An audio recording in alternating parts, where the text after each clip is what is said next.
Who wants a fucking Halloween update? What? Are we starting? I do. It feels good. All right. Yeah. Who wants a mustache ride?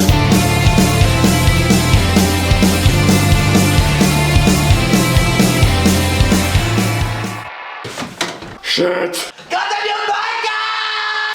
I'm Jim Nance. Okay. Welcome to the Masters. Dean Cream Betweens. A tradition unlike any other. Oh, goodness. A couple fun stories going on today. Number one, Jamie Lee Curtis. This story just came out tonight, actually. Jamie Lee Curtis won a Saturn Award for her performance in Halloween, which is very nice. Very nice for you. It would have been better if you got the Neptune Award. I hope you got a free car. Collider was on their red carpet, and they asked her a couple questions, and they actually got her to spill a little bit of them fucking beans. What them beans say? She says, talking about what's going to happen in the sequels of Halloween, she says, what I love that David and Danny and company did is they connected the dots for 40 years. Now they're going back to really unpack the first movie, bringing back all those characters whose lives were affected by what happened in 1978. It's going to be interesting. They're on purpose going back to all these people from the original movie and talking about what their trauma was, because that's basically what the first movie was about. It was about Laurie dealing with the trauma and what she would be like as an older person. So now we can do that with several different characters. Like Willie Nelson on the run from the cops. Yeah. Shit, they're going to find my weeds. I fought the law, but I'll smoke it all before they pull me over, sir. Robbing people with a sex gun. Sex gun. As for the finale, talking about Halloween Ends, she says, and then the last movie is the sort of cultural phenomenon of violence. That's what the third movie ultimately is, a very powerful examination of violence. It comes at it from a slightly different way. You'll like it if you believe in me at all. I promise you what David Gordon Green has come up with as a way to complete the trilogy is sensational, and I forgot how to talk halfway through Pretty much what she's saying, though, is that it's going to be a violent cultural phenomenon that's basically only going to happen with suburban housewives, slightly overweight, 50 pounds or so, going to garage sales on Saturday. Yeah, like she said, it comes from a slightly different way, but you'll like it. So it's going to maybe come from an angle that we didn't expect. Like I do. Which is always a good thing. That's what I do in the bed. That's what I mean, yeah. I'm going to helicopter down. Got you on the shoulder. I'm gonna helicopter down. Here I come. Like that's like when you're holding those like fucking things, whatever those things are called. Got you in the elbow. What's those sex things called? Like when you didn't see me coming in the elbow. It's gonna be weird, and it's gonna be great. And I appreciate what she's saying. She didn't give too much away, but it's something to look forward to. But because I don't think that she's saying that. The only thing I'm like. Think about that woke shit. Yeah, that was okay. I was gonna say it. I was gonna say it, and I knew you. But you done did it. But yeah, I was thinking that too. Like the last thing that Halloween needs to have is any of that fucking moment at all, where it's gonna reflect on the society as a whole that we live in. No, you know? Like you imagine Michael be like, I could have been a woman. Or like, I don't know, like, you know, something weird. Michelle Barbell. It could be something like... Did you really kill all them worthless animals, girl? Yeah, it could be something fucking really, really bad that they could throw in, and it's really going to ruin the franchise. Not the franchise, but it's going to ruin that movie if they throw any kind of stuff in here that's going to be social wokeness, and at that point, I'm like, I'm going to fucking check the fuck out and go and watch... something else. Because even if they did do that, like, okay, there's two sides of this though, okay? There is like someone actually having something interesting to say about society, a Paul Verhoeven type thing. Like maybe you have something, maybe your movie says something on its own. Satire. Maybe satire, but maybe not even so much into that. But maybe your movie maybe Verhoeven was a bad example, but your movie does say something. Maybe it does just have a social impact in some way. Naturally. Yeah. Organically. The new yes. Diet Coke. Contract or no, I will not bow to any sponsor. If it does that naturally, like if it's supposed to do that and it just comes across that way, which I feel like the best social commentaries are actually on accident. Someone was just trying to make a really interesting story and it happens to tie in with what's going on in the world. Yeah. I think that's the best way to go about it. But on the other side of that, there is like trying to do it on purpose and trying to do some SJW shit or tell some crazy, which nothing she said directly points to that. It's just the way you read it. Like, this is about the cultural phenomenon of violence. It's a very powerful examination of violence. That could be really fucking cool and rad, but I feel like some people, because my mind at least skimmed through it, yeah. I feel like some people are going to look at that and immediately be like, here we fucking go. Here we fucking go. And I don't think you need to go that way yet. I think we're okay. Everybody's got a plan until they get knocked out, Mike Tyson once said. And like I feel like that could be one of those things, the Texas Chainsaw Massacre. I feel like it could be one of those particular situations as what she's talking about. It could go two different ways. You could just be examining when she prefaces it by saying the cultural phenomenon of the Halloween franchise and then goes into the violent parts of it. I feel like you could look at it like, okay, what she's talking about is examining this killer that has been obsessed with these violent acts and doing these things for no reason whatsoever, according to this timeline, and what he's all about. Or you can go the other route, which is a more of a political, social commentary on the way and state of the world. Especially if they bring up the gun thing or whatever the fuck. You know, we don't need any of that shit in our Halloween movies. I mean, I'm sorry. Like, I know it's a hot topic, but I don't want to press those buttons. I'd rather not be in the Situation Room, Wolf. I would rather step the fuck back and enjoy a Halloween movie. But we don't know.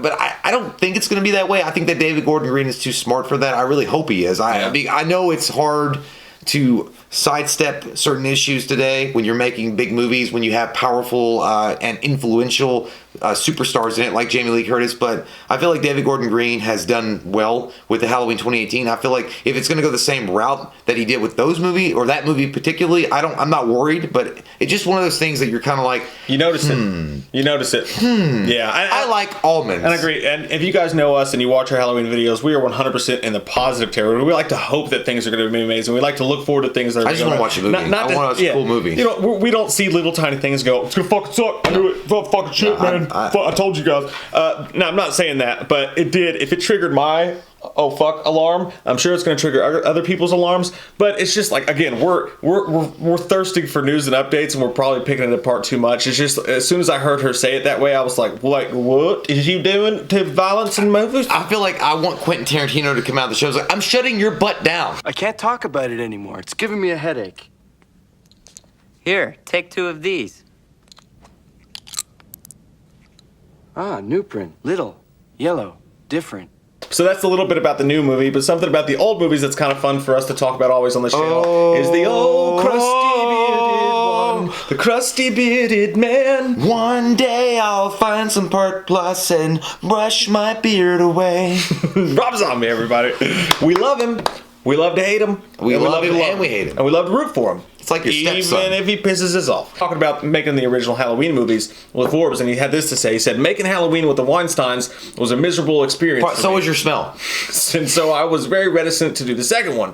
I did do the second one, and I thought, okay, well, the first one was a miserable experience, but it did well, so maybe it'll be easier the second time. Yeah. It was worse. Oh my God. Because you put a pony in the motherfucking movie with your wife. I felt like they weren't even trusting me on the first one because they wanted to make sure it was a hit, and now they weren't trusting me not to fuck up their hit. Wow, dude, you just said exactly what you did, man. You just said the most basic thing when you go into an interview and the company that's hiring you was like, I don't want you to embarrass our product. Are you right for the job? They don't want you to fuck up their shit. They put you in constraints, my sir. They put you in nipple constraints, which you probably like. You fucking went crazy with it. You put your wife back in it that was dead in the first one. You put a pony in it. You had Michael Myers as a hobo in a wheat field. Hey man, it was a fucking unicorn, okay? Whatever it was. And then you're wondering like, oh my God, it was the worst experience ever because they felt like I fucked up their hit.